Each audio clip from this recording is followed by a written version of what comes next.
The first thing I noticed was the silence. Not the comfortable kind. Not the silence of a forest after rain. Or the stillness that settles over a house when everyone finally sleeps. This was the silence of held breath. Of people pretending not to watch. Of a room full of wolves who had already decided what I was before I opened the door. I stood at the entrance of the Iron Peak Pack's main hall. My worn canvas bag clutched against my chest like a shield that couldn't stop anything. And I counted 12 pairs of eyes refusing to meet mine.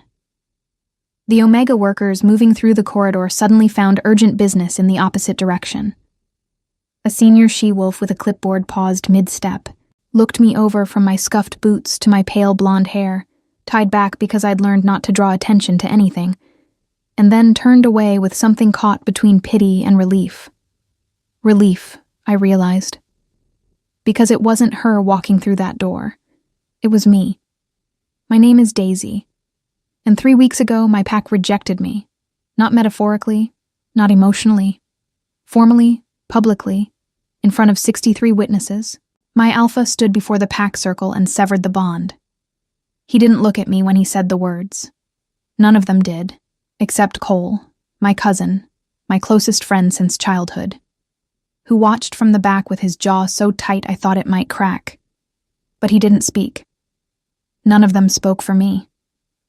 I was 23 years old, an Omega with no formal placement, no family pack bond, and a reference letter from a mid-ranking she-wolf who felt guilty enough about the whole thing to write 4 sentences on my behalf. 4 sentences. That was the sum of my worth as far as the shifter employment registry was concerned. So when Iron Peak Pack posted an opening for a live-in domestic assistant, specifically for the Alpha King's private residence, specifically involving childcare, I applied because I had nothing else. Not because I was brave. I want to be very clear about that. I was not brave. I was just out of options. The hall smelled like pine resin and something older, something dark and territorial that pressed against the back of my throat. Iron Peak was not like any pack I'd grown up near. It was the seat of the Alpha King's territory. Not a regional alpha, not a city pack leader, but the king himself. Draven Ashvale. Even the name had weight. Every shifter in the Northern Territories knew it, spoke it carefully, the way you'd speak near something that could hear you. You must be the new applicant. The woman who appeared from a side corridor was tall, angular, with iron-gray hair pulled back so severely it seemed to be pulling her eyebrows up in permanent skepticism. She had the kind of posture that made you straighten your own spine instinctively. Daisy Marrow, I said, and hated that my voice came out smaller than I intended. I know who you have an appointment with. She plucked the folder from under her arm and opened it without looking up. I'm Hessa, head of household staff. I manage hiring, dismissal, and everything in between. She finally looked at me over the top of the folder. We've had 11 applicants in the past 4 months. Do you know what they all had in common? I shook my head. They all left. She let that sit in the air for a moment. Some lasted a week. The last one made it to day 9 before she requested emergency reassignment. The one before that, a trained Gamma with 8 years of childcare experience, submitted her resignation in writing at 2 a.m. and was gone before breakfast. The silence pressed in again. I could hear, distantly, something crashing. Then a high-pitched shriek that might have been laughter or fury or both. The king's sons, Hessa said, as though that explained everything. And maybe it did. I'd heard things. Rumors traveled fast in the Omega networks, the informal web of lower-ranked wolves who passed information between packs through quiet conversations and careful warnings. 3 boys, ages 4, 6, and 8. The Alpha King's heirs, motherless since before the youngest could walk, raised in a household built around power and grief, and very few boundaries. They were described, depending on who you asked, as feral, brilliant, impossible, exhausting, and terrifying in the specific way that only children with nothing left to lose can be. I'm not easily startled, I said. It wasn't a boast. It was just true. When you grow up as the only Omega in a mid-ranking pack, When you spend years learning how to make yourself small without disappearing entirely, you develop a particular tolerance for chaos. Hesse studied me with the practiced assessment of someone who had interviewed many people and trusted very few of them. "You were rejected," she said flatly. Not cruelly, just directly. "Yes." "Your reference says you're calm under pressure, adaptable. Quote," she glanced at the paper, "demonstrates unusual emotional steadiness in difficult environments." She lowered the folder. "What she didn't write, but what I can see, is that you came here because no one else would take you." It should have stung more than it did. Maybe I was already past the point where that kind of honesty hurt.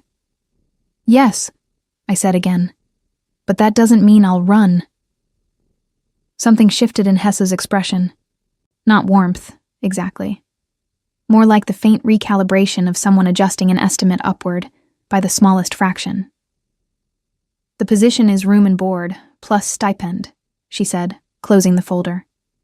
"You'll be responsible for morning routines, meals, basic education supervision, and general order. The boy's nanny, to the extent that title means anything anymore, is you. The king's schedule keeps him occupied until evening. You will not seek him out. You will not interrupt his work.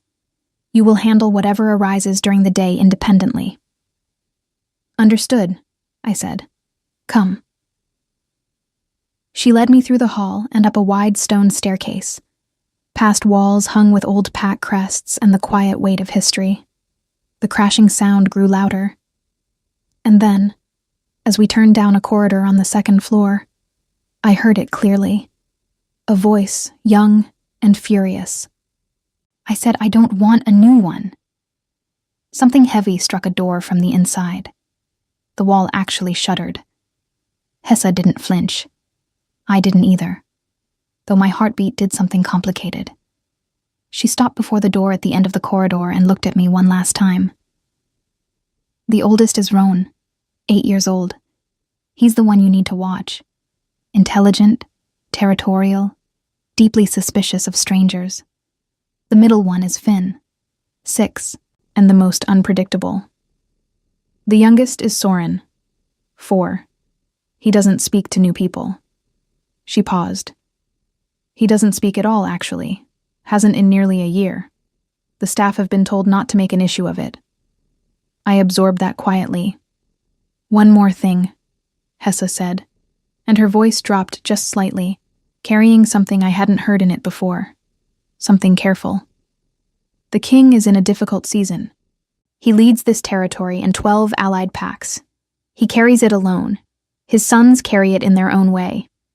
Whatever you see in this house, and you will see things that surprise you, you do not discuss it outside these walls." She held my gaze. "Are we clear?" "Completely," I said. She opened the door. The room beyond was catastrophic in the specific creative way of children who have had too much energy and too little direction. A bookshelf had been relocated, horizontally. 2 chairs had been pushed against the far wall and upholstered in what appeared to be an entire jar of honey. In the middle of it all stood 3 boys, the oldest with his arms crossed, and dark eyes locked on me with the focused hostility of someone 3 times his age. The middle one, holding something that might have been a toy, or might have been a small projectile. And the youngest, small, blonde like a field of wheat, standing slightly behind his brothers with his eyes on the floor. The oldest one, Roan, looked me over the way his father probably looked over challengers. "You won't last," he said. Not cruel, just certain, like a weather forecast. I set my bag down on the one clear surface in the room, a small table by the window, and looked around slowly. Took in the honey chairs, the horizontal bookshelf, the suspicious middle child now gripping his projectile with renewed interest. Then I looked back at Roan. "Maybe," I said. "But I just got here, so we won't know for a while." He blinked. Just once. Like I had said something that didn't compute. And in the corridor behind me, I heard the faint sound of Hesse's retreating footsteps. And something else. Quieter. The distant sound of a door, deeper in the house, closing with the firm, solitary click of someone who lived behind walls no one had yet found a way through. I didn't know, standing there in that ruined room with 3 feral, grieving children and honey on the furniture, that the click of that door would eventually matter to me more than almost anything. But I would. The first 3 days were a study in endurance. Not because the boys were violent. They weren't. Not exactly. They were strategic. Roan had clearly developed a system over the months of rotating staff, a kind of field-tested protocol for accelerating departure. He didn't break things in front of me directly. He simply arranged circumstances. On the first morning, I came downstairs to find that every single clean bowl in the kitchen had been moved to a high shelf I couldn't reach without a step stool, and the step stool had been relocated to the garden. In the rain, I made breakfast in mugs and didn't comment. Finn's approach was different, louder, more theatrical. He seemed genuinely curious about how much chaos a single room could contain before it collapsed into itself. He was the one who had deployed the honey. He was also, I noticed, watching me constantly from the corner of his eye, tracking my reactions with the sharp attention of a child who had learned that adults had a specific breaking threshold and was very interested in locating mine. I kept my expression level and my voice even, and I began quietly memorizing the geography of the house. Which drawers locked, which windows the boys had figured out how to open, where the good hiding spots were, because there is no childcare without knowing where children disappear to. Soren said nothing. He followed his brothers like a pale little shadow, watching everything, participating in none of the structured chaos. Once, on the second afternoon, I caught him looking directly at me, really looking, not the sideways glance he used on everyone else. And I smiled at him without making it into a thing, without leaning in or speaking or demanding any response. His eyes dropped back to the floor immediately. But he didn't move away from the doorway where he'd been standing. That felt like something. On the 4th morning, I woke before the house did. This was habit rather than effort. The rejection and everything that followed it had rewired my sleep into something shallow and watchful. I dressed quietly, went down to the kitchen, and was standing at the window with my hands wrapped around a warm mug when I heard footsteps in the corridor that were not small. They were the unhurried footsteps of someone who owned every floor they walked on. I didn't turn around immediately. I wasn't sure why. Maybe because I needed the extra second to arrange my face into something neutral. The kitchen was technically staff territory in the early hours, but this was his house, his pack, his territory in every sense that mattered. There were no rooms in Iron Peak that didn't belong to Draven Ashvale.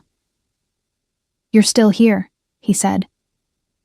His voice was exactly what I should have expected and still somehow wasn't.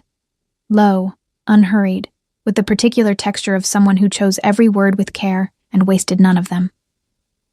I turned around. He was taller than I'd imagined, which was saying something, because I had already adjusted my mental image upward after seeing the scale of everything built for his use in this house. Dark hair, the shadow of exhaustion under his eyes that no amount of authority could quite conceal, wearing a simple, dark shirt, like someone who had been up working for hours. His eyes were gray, not pale gray, but deep and layered, the color of clouds deciding whether to storm. He was looking at me with what I would come to recognize as his default expression, not coldness exactly, but a very controlled distance. The face of someone who had learned that allowing people close had costs he wasn't always willing to pay. 4 days, I said, and was relieved that my voice came out steady. I believe the record is 9. Something moved at the edge of his expression. Not quite a smile. An acknowledgement, maybe. He moved to the other side of the kitchen and poured coffee with the automatic motion of someone who had done it 10,000 times alone. And I had the sudden, vivid understanding of how much of this man's life happened in solitude. Not the chosen solitude of someone who preferred quiet. The functional solitude of someone carrying too much to put down long enough to let anyone stand beside him. "Hessa tells me there were no incidents yesterday," he said. "Nothing worth reporting." He looked at me sideways, brief and assessing.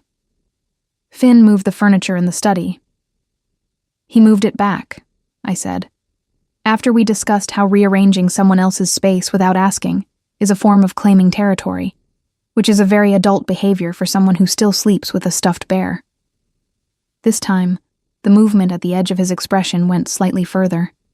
Still not a smile. But something. He doesn't like being called a child, Draven said. I know.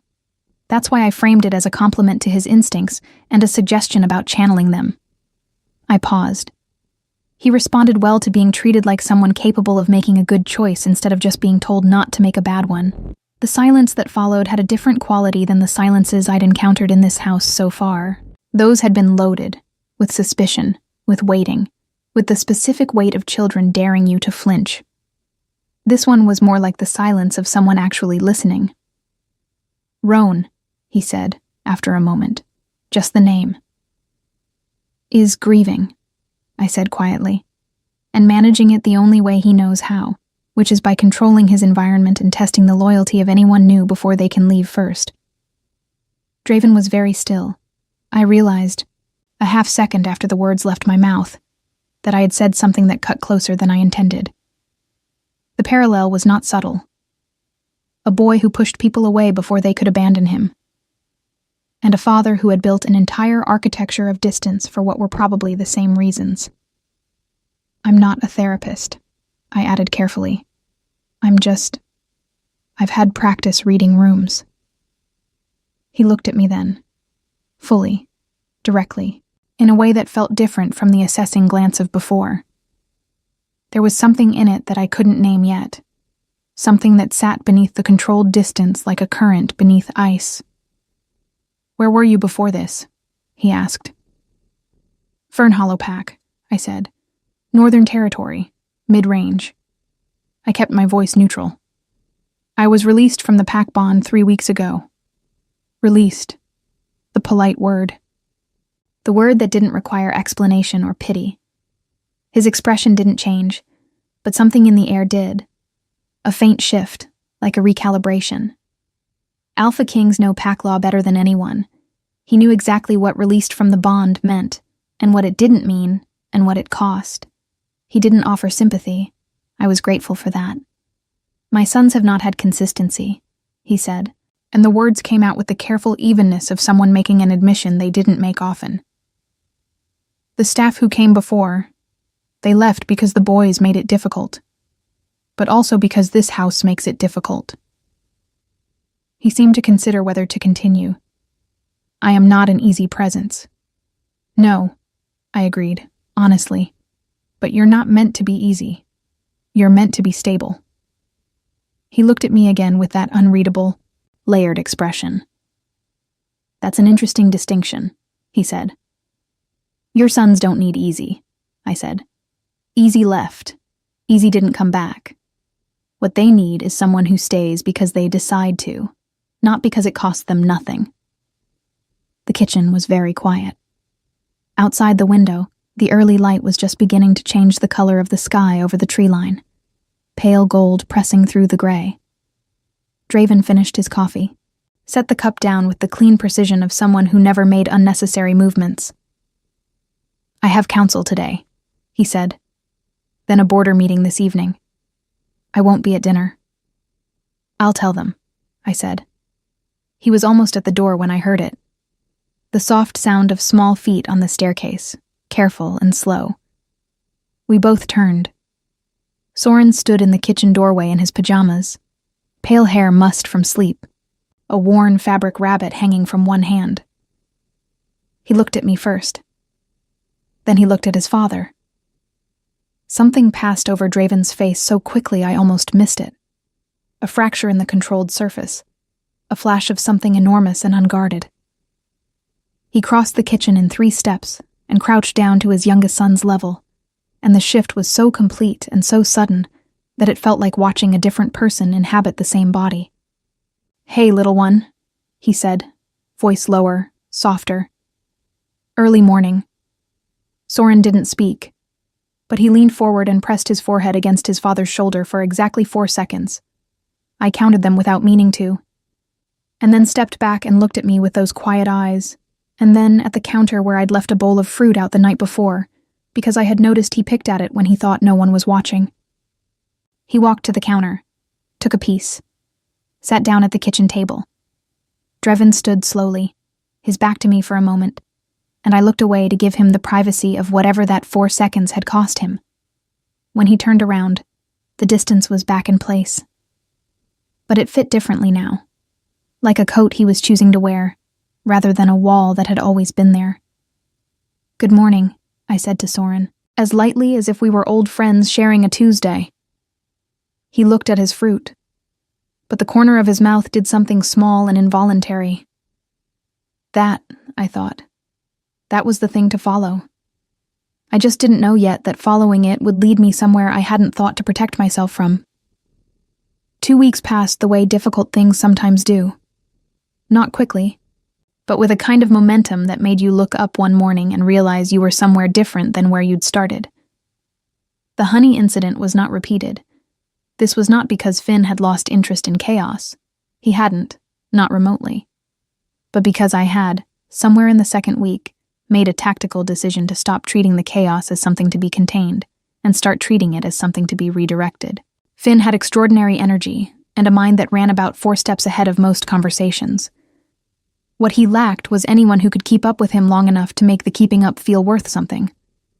So I started giving him problems to solve.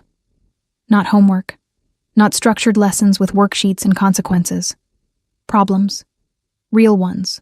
Practical puzzles embedded in the day. How many ways could you reorganize the kitchen storage to make breakfast faster? If 3 people needed different things at different times, what was the most efficient morning sequence? He attacked these questions with the same ferocity he'd previously applied to relocating furniture, and the difference was that now the furniture stayed where it belonged because he was busy optimizing something else. Roan watched this development with the suspicious attention of someone observing a potential trap. He was still guarded with me. Still precise in the way he spoke, still careful not to show anything that could be read as need. But he had stopped moving things and locking things and arranging small inconveniences, and in the space where those behaviors had been, something quieter had appeared. He sometimes sat in the same room while I worked. He didn't speak, didn't ask for anything. But he was there. I didn't push it. I had learned, in the pack I'd grown up in, that trust with a wounded creature, human, wolf, or some complicated mixture of both, could not be demanded or scheduled. It arrived when it arrived, and the best thing you could do was be reliably present so that when it finally came looking, it found you there. Soren remained the quiet one, but the quality of his quiet had shifted. He had begun, in small and careful increments, to exist in my vicinity with something approaching comfort. He would sit across the room while I read aloud to his brothers in the evenings, a chapter of whatever book Roan had selected with great seriousness from the study shelves. And I would not look at him while I read, because I had noticed that being looked at made him retreat, but I would place the words carefully, the way you place food out for something wild, and sometimes I would hear the faint sound of him shifting closer. He still carried the rabbit everywhere. I had learned his name for it was Pip, not because he told me, but because Finn mentioned it once with the offhand familiarity of a brother, and I filed it away with everything else I was quietly learning about this fractured, fierce little household. It was on a Thursday. I remember because the council had been meeting all week, and the house carried the specific tension of important things happening behind closed doors, that Roan finally spoke to me directly about something real. We were in the garden. I was attempting to untangle a climbing rose that had grown sideways across the stone wall for years, apparently undirected, and Roan was sitting on the low wall nearby, ostensibly reading, but actually not reading. I could tell by the way he turned pages too quickly. "She used to do that," he said, without looking up. I didn't ask who. I waited. "The roses." He turned another page he hadn't read. "She planted them.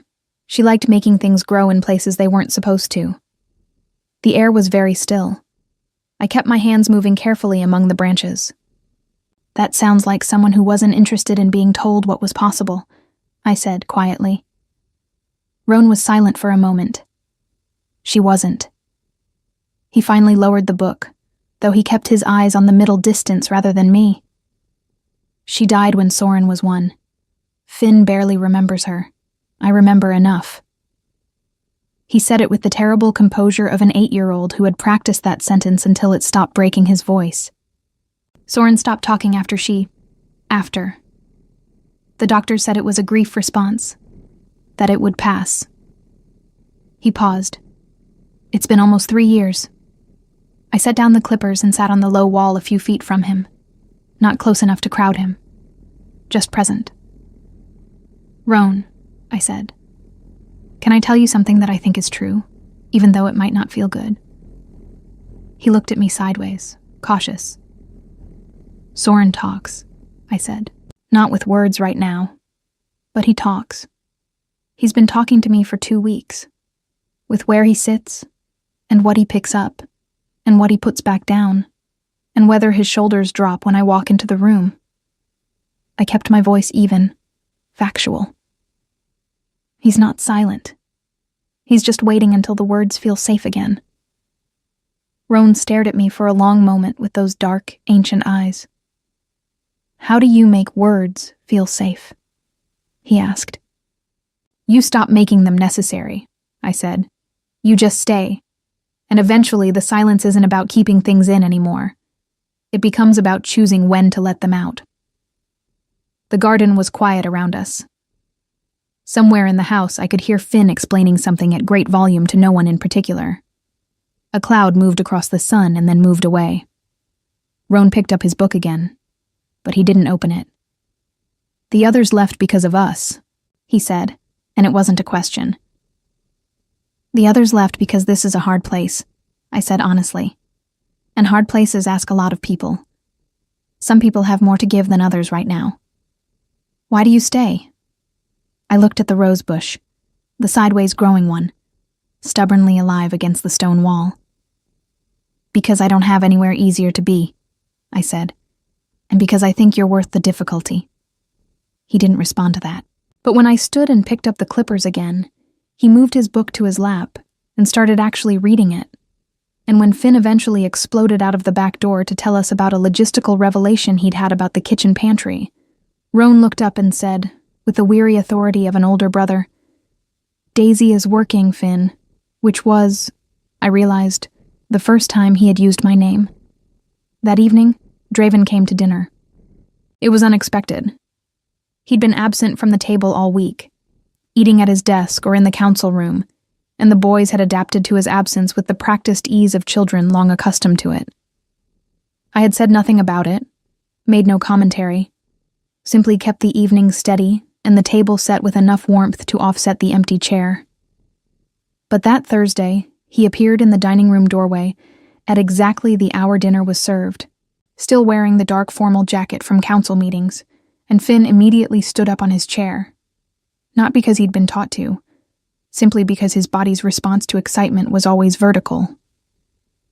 You're here, Finn said, with the unguarded delight of a 6-year-old who had not yet learned to make that feeling smaller. I'm here, Draven said, and something in his voice was different from the kitchen morning, less controlled, softer at the edges. He looked at the table, looked at the meal I'd made. Nothing elaborate, just food that was warm and substantial, and included the specific things each boy would eat without argument, because I had been paying close attention. Then he looked at me briefly. I began to move toward the kitchen to give the family space, which was my instinct, my training, the omega in me defaulting to the edges. But his voice stopped me. Stay, he said, quiet and direct. I turned back. There's enough at the table, he said, and pulled out a chair. I sat down, and it felt strange. Not uncomfortable, but significant in the way that small shifts sometimes are before you understand their full meaning. I was not staff eating in the kitchen. I was not a visitor at a formal table. I was something the household hadn't had in a long time, and didn't quite have a word for yet. Dinner was loud, because Finn had words saved up all day and released them in a continuous, enthusiastic stream. Roan corrected his brother's facts twice with the precision of a small academic. Soren ate quietly beside his father, and at some point, without announcement or preamble, leaned his small weight against Draven's arm the way he'd leaned his forehead against his shoulder in the kitchen that early morning. Draven did not stiffen, did not adjust, simply let his son lean. I watched the table, this difficult, layered, grief-carrying table, and felt something stir in my chest that I hadn't felt in a long time. Not happiness exactly. Something quieter and more durable. The feeling of a place that needed something you happened to have. When dinner ended and the boys were taken through their nighttime routines, I was washing dishes in the kitchen when I heard Draven come to stand in the doorway. "The council is pushing for a formal decision by the end of the month," he said, as though continuing a conversation we'd started. "About the Eastern Pac Alliance. It will require travel." "All right," I said, turning off the tap. "The boys." "We'll be fine," I said. "I'll be here." He was quiet for a moment. When I turned around, he was looking at me with that layered, unreadable expression. Only tonight there was something moving through it that his controlled distance hadn't quite managed to contain. Something that looked, if I had to name it, almost like relief. "You said you had nowhere easier to be," he said. I met his eyes. "Yes."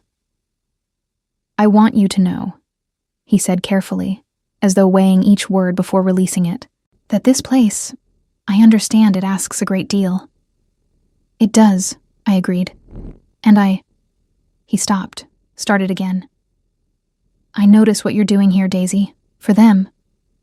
A pause. "It matters." He left the kitchen before I could answer, which was perhaps deliberate. Which was perhaps the only way he knew yet how to say something true without leaving himself entirely exposed. I stood in the quiet kitchen with my hands still damp and the warm wreckage of a real dinner behind me, and I thought about walls, the kind that keep things out, and the kind that keep things in, and whether, if you were patient and present and refused to leave, some walls eventually just became doors. The Eastern Alliance negotiations kept Draven away for 11 days. I knew he was gone the way you know a change in weather. Not because anyone announced it, but because the atmospheric pressure of the house shifted. The council members who moved through the corridors spoke more freely. The senior staff exhaled in small, collective ways. Even the stone walls seemed to breathe differently without the weight of his presence pressing through them. The boys felt it differently. Roan became quieter, more watchful, the way he'd been in the first days before he'd started trusting me. Finn's energy spiked in the directionless way of a compass with no north to orient toward. And Soren stopped eating breakfast the first morning, just sat at the table with Pip in his lap and his eyes on the door, and I understood without anyone explaining it that this was not the first time his father had left, and that each leaving carried the specific weight of every other one. I didn't try to substitute for what was absent. That was not something I could do, and pretending otherwise would have been a lie they'd see through immediately. What I did instead was make the days as solid and real as I could, textured with routine and small challenges and the kind of warmth that doesn't require a source to still be present in a room. I took them outside more. The pack territory surrounding the main residence was enormous, old forest, a wide creek that ran fast and cold, open meadows where the tree line pulled back and the sky came in full. Roan knew every path by name. He walked ahead of us with his hands in his pockets, nominally leading, and I let him lead because it gave him something to carry. Finn discovered that the creek had excellent stones for skipping and became briefly, intensely devoted to mastering the technique. He had 17 attempts on the first afternoon and managed 3 skips on his best throw, which he announced to the forest at large with a volume that startled birds from the upper branches. Soren walked beside me. Not behind me, not ahead. Beside. His hand brushed mine twice in the first hour. Accidental both times, I thought, until the third time. When it wasn't accidental. When his small fingers simply closed around 2 of mine with the quiet certainty of a child who had made a decision. I kept walking. Kept my breathing even. Did not make it into anything it couldn't survive being made into. But I held on. We walked like that for a long time. Through the old part of the forest where the trees grew so tall. Their canopy turned the afternoon light green and slow. And I thought about the specific courage it takes to reach for something when everything in your history has taught you that things you reach for tend to disappear. I thought about that more than I should have, for reasons that were becoming harder to be honest about. Hessa found me on the 6th evening, after the boys were asleep. I was in the small sitting room off the main corridor, a room I'd claimed quietly because it had a window that faced east and a lamp that cast warm light and bookshelves that had been arranged by someone with actual taste. I was reading, or trying to, because my mind kept doing the thing it had been doing for days, circling, returning, examining things that didn't require this much examination. Hessa sat down across from me with the directness of someone who had decided to say a thing and was simply locating the moment. "You've been here almost a month," she said. 26 days, I said. "The boys are different." She said it neutrally, as observation rather than compliment. Roan has been attending his morning lessons without incident.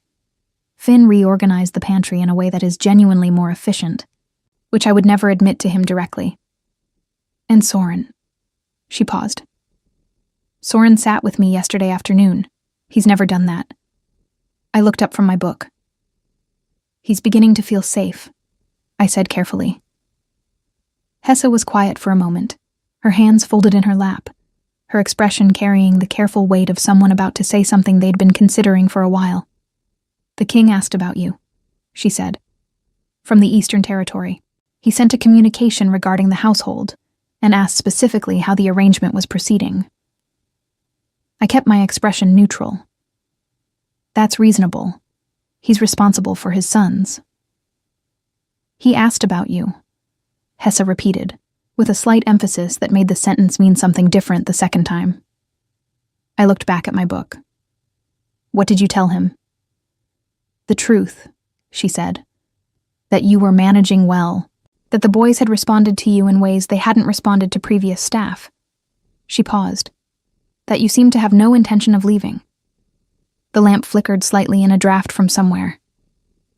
"Daisy," Hessa said, and her voice shifted, lost its managerial precision, and became something more human. "I have worked in this house for 9 years. I was here before the boys were born. I was here when their mother was alive. And I was here when she wasn't." She looked at me steadily. "I have watched this man carry this pack and this grief for a very long time. I have watched the boys grow difficult and frightened in ways they can't articulate." She stopped. "I am not telling you anything. I am simply observing that what you have done in 26 days is not nothing, and that sometimes people arrive in a house and fit the shape of what's missing in ways that have nothing to do with job descriptions." She stood, smoothed her jacket, and was entirely Hessa again by the time she reached the door. "Get some sleep," she said. "The king returns day after tomorrow."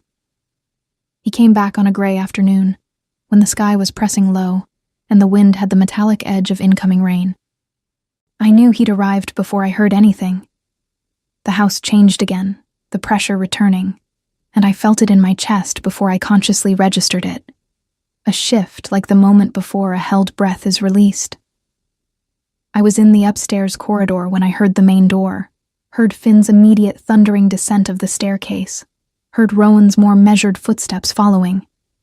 I stayed where I was. This was not my moment to be present for. This was theirs, but I heard it all.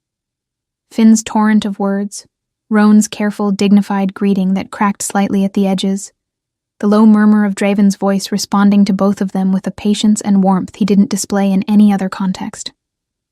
I heard him ask where Soren was, heard Finn say upstairs probably. He does that. And then I heard footsteps on the stairs.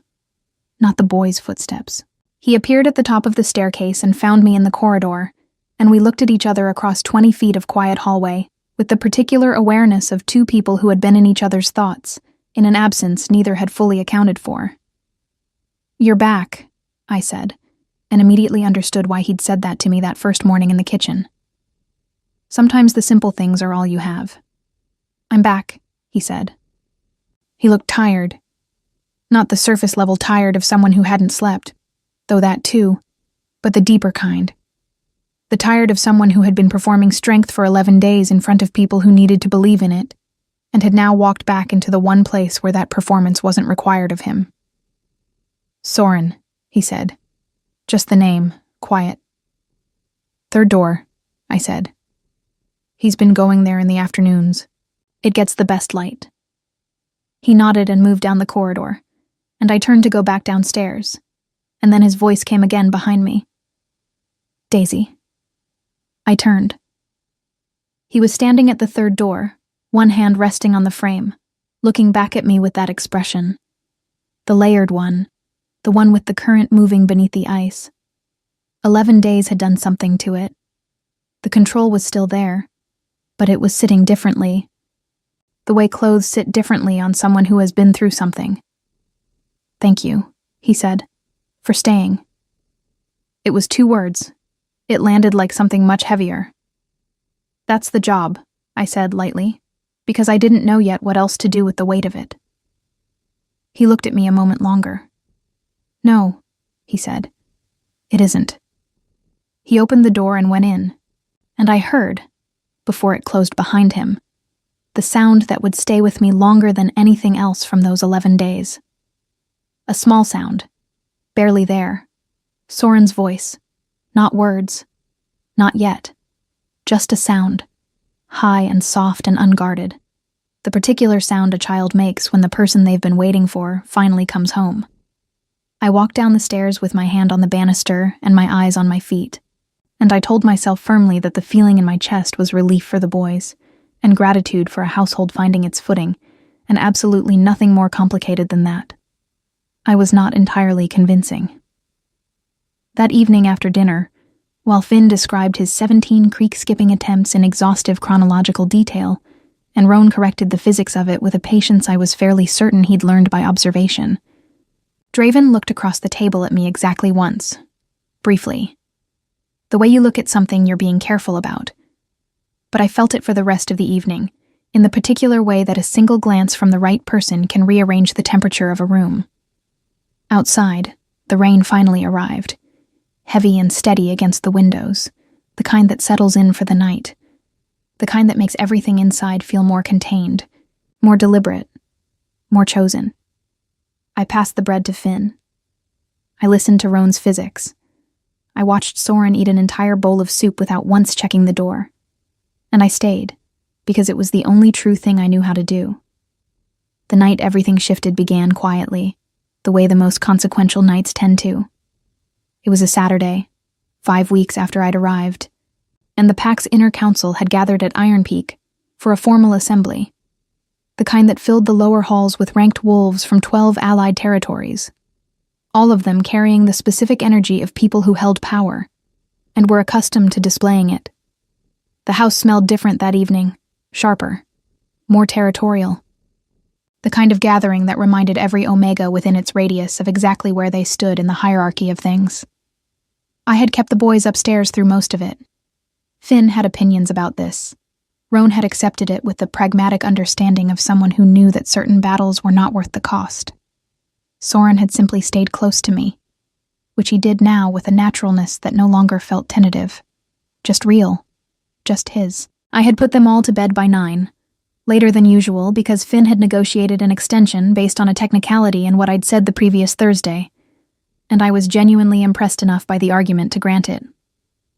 By 9:30, the corridor was quiet, 3 doors closed, and I was moving back toward the stairs when I heard voices from the lower hall. Not the ambient noise of the assembly. Specific voices. Targeted. I stopped at the top of the stairs because I recognized one of them. A council elder named Voss, whose name I'd heard from Hessa with the careful tone she reserved for people who required managing.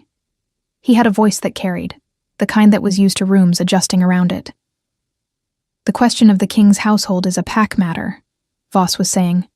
3 heirs with no formal guidance, raised by rotating staff. It reflects instability at the center. The alliance packs are watching. Another voice, lower. "He's found someone who's stayed. An unmated Omega with no pack bond," Voss said, and the words were precise and deliberate. Rejected by her own. What does it say about the king's judgment that this is who tends his sons? That this is who he allows proximity to his heirs? I stood very still on the staircase. "She has no standing," Voss continued. "No rank, no lineage, no claim. The boys are becoming attached to someone who, by every formal measure, should not be here. And the king, a pause with weight in it, is not behaving like a man who remembers what his position requires. The second voice said something too quiet to catch. Voss's response was not quiet. Find me grounds and I'll have her removed by morning. I don't know how long I stood there. Long enough for the cold of the stone floor to come up through my feet. Long enough for every familiar feeling to find its way back. The invisibility, the insufficiency, the old deep certainty that no matter where you placed yourself, you were always one formal decision away from being erased, rejected by her own. No standing, should not be here. I had heard versions of this before. I knew its shape and its weight, and exactly how it worked its way in through the places you'd left unguarded. I went back upstairs. I did not go to my room. I went to the window at the end of the corridor, the one that faced the forest. And I stood there in the dark, and I breathed, because that was what there was to do. I heard him before I saw him. The unhurried footsteps that had become, without my fully noticing, a sound I knew the way you know weather. Draven came to stand beside me at the window. Not behind me, not across the hall. Beside. He looked out at the dark tree line and said nothing immediately, and I understood that he had heard it too, or had been told, or had known something was coming, and had come to find me before I had to find myself. You heard Voss, he said. Not a question. Enough of it, I said. He's not wrong about your formal standing, he said, and I respected him for not softening it. By pack law, an unbonded Omega without territory has limited protections in a formal household. I know pack law, I said. I know you do. He was quiet for a moment. Outside, the wind moved through the upper branches of the old trees, slow and dark. He is wrong about everything else. I turned to look at him. In the low light of the corridor, with the assembly noise a distant murmur below us, he looked less like the Alpha King than he ever had, or maybe more like him, the real version, the one that existed when the performance of power was not required. Daisy. He said my name the way he'd been saying it for weeks, carefully, like something he was getting used to being allowed. What you have done in this house. What you have done for my sons. I need you to understand that I see it. All of it. Not as a function of your position. As a choice you made every single day when you could have left. I didn't want to leave, I said, and it came out more honest than I'd intended. I know, he said, and then quieter. Neither do I. Want you to leave. The corridor was very still. I am not good at this, he said, and the admission cost him something I could see him paying. I have spent 4 years being good at everything except this. Except the things that happen inside this house. Inside. He stopped. I have kept distance because distance is safe. Because everything I have allowed close has... He didn't finish the sentence. He didn't need to. I know about loss, I said quietly. I know about building walls and calling it survival. Yes, he said. I think you do. We stood together at the window, and outside the forest was dark and old and entirely indifferent to pack law and formal standing, and the question of what an unbonded Omega was doing in the Alpha King's corridor at 10 o'clock at night, her shoulder almost touching his. I want to change your standing, he said, formally, permanently. He turned to look at me directly, and his eyes in the low light were that deep layered gray, the color of clouds that had decided. Not because of Voss, not because of the Council or the Alliance Pacts or what it reflects about my judgment. He paused. Because you walked into a room full of children who had made it their purpose to be walked away from, and you stayed. Because you found a rose my son's mother planted, and you didn't let it grow sideways forever. Because my youngest son, who has not spoken in 3 years, made a sound when I came home, and I believe, I know, that is because of you. I felt something in my chest that was not manageable. Because when I came into this house, he continued, I felt it, even before I understood what it was. He held my gaze. I feel it now. Draven, I said, and my voice was not entirely steady. I'm asking you to stay, he said, not as staff, not as a formal arrangement. I'm asking you to stay as someone who belongs here, if you want to. The window held the dark. Below us, the assembly was winding down, Voss and his careful arguments dispersing into the night. Above us, 3 boys slept in 3 rooms. One with a worn rabbit, one dreaming of creek stones, one with a book still open on his pillow. I want to, I said. What followed was not simple. I want to be honest about that, because nothing real is. There were council objections. Voss presented a formal challenge that Draven addressed in the assembly the following morning, with a precision and authority that left no procedural avenue unexplored, and no argument standing. I was not present for it, but Hessa was, and she described it to me afterward with the compressed satisfaction of someone who had waited 9 years to watch exactly that happen. There was a pack ceremony, 6 weeks later, in the old formal courtyard under an October sky the color of cold iron. A rebonding rite, not reinstatement to a lost pack, but something rarer. A formal claiming of unbonded status into a new bond, into Iron Peak, into the king's household by the king's own declaration. Every allied pack in attendance, 12 territories watching. I stood in the courtyard in the clothes Hessa had selected, with the fierce practicality of someone who understood that appearances carried arguments. And I was aware of every eye in that space. The assessing ones, the skeptical ones, the ones waiting for me to look uncertain. I didn't look uncertain, because I wasn't.